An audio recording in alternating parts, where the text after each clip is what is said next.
Sesaat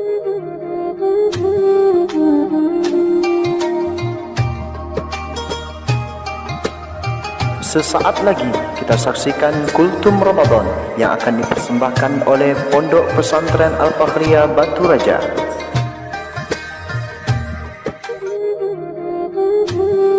Assalamualaikum warahmatullahi wabarakatuh. Hamdan wa syukron lillah, amma ba'du. Yang pertama-tama, bersyukur kita kepada Allah yang Maha Ghafur. Walau banyak hamba-hambanya yang kufur, akan tetapi nikmatnya takkan pernah luntur. Yang kedua kalinya, sholawat beriringkan salam tidak lupa kita limpah curahkan kepada Nabi kita yang mabrur. Ialah figur sekaligus pengatur, sehingga kedatangannya membuat umat-umatnya terhibur. Para shaimin wa shaimat yang dimuliakan Allah,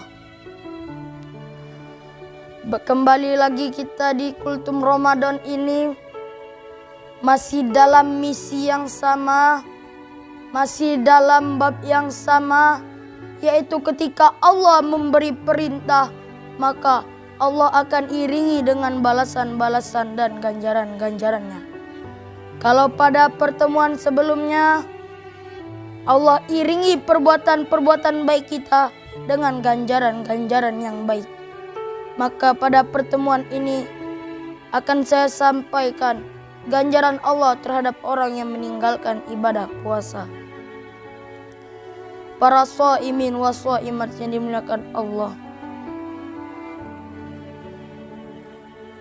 Allah kasih perintah puasa kepada manusia, Allah kasih ganjaran yang mulia. Dan sebaliknya, ketika kita melalaikan atau bahkan kufur terhadap apa yang Allah perintahkan ini, Allah pun akan murka kepada kita.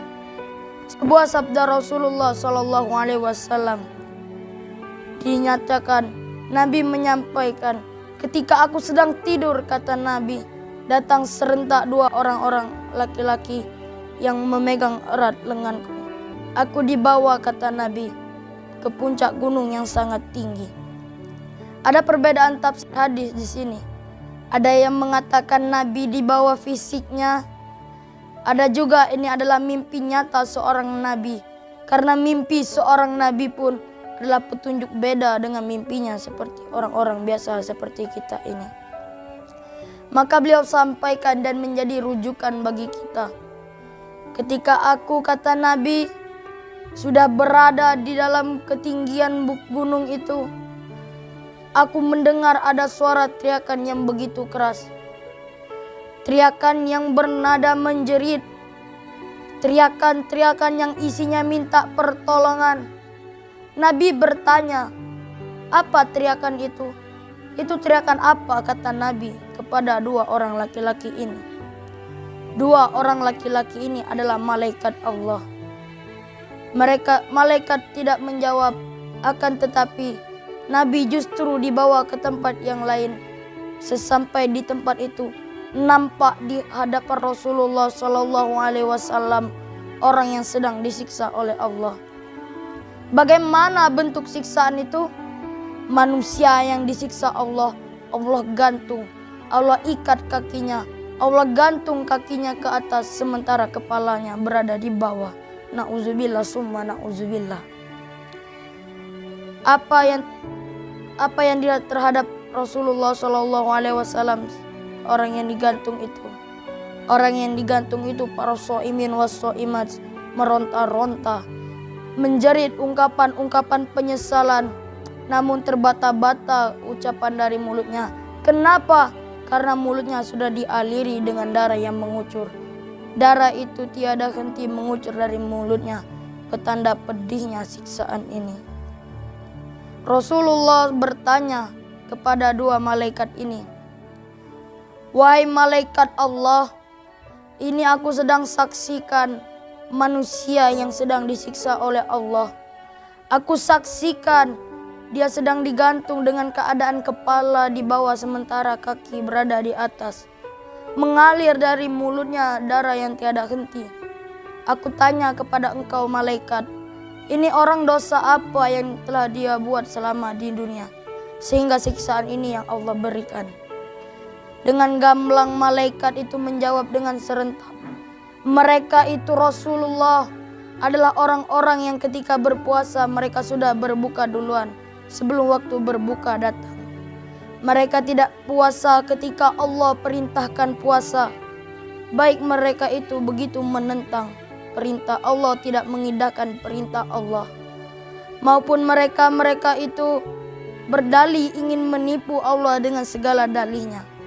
Ada yang mengatakan kalau puasa nanti sakit, ada yang mengatakan puasa nanti tidak kuat, ada yang mengatakan puasa nanti imahnya kambuh. Allah loh yang menjamin kesehatan manusia ini. Tidak akan pernah Allah menciptakan duka di balik perintah-perintahnya, kecuali memang pada ukuran-ukurannya kita sudah tidak kuat melakukan puasa. Ini bab lain. Kita boleh tidak melakukan puasa, tapi sebagai balasannya kita harus berpuasa di hari yang lain. Tapi kalau Ramadan saja kita berdalih, pertanyaannya, mampukah kita membayar puasa kita di hari-hari yang lain?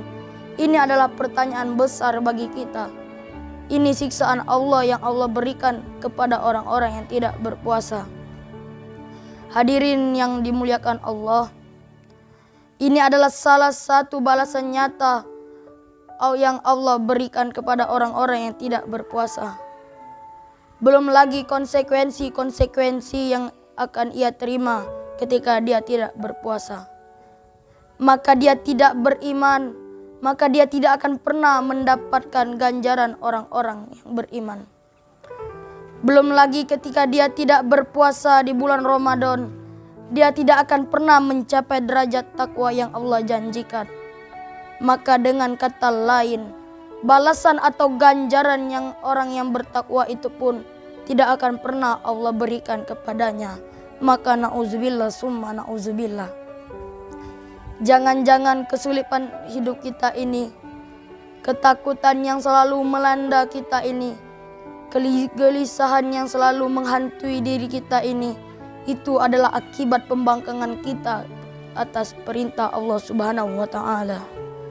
Para shaimin wa shaimat yang dimuliakan Allah, jangan jauhkan diri kita dari Allah.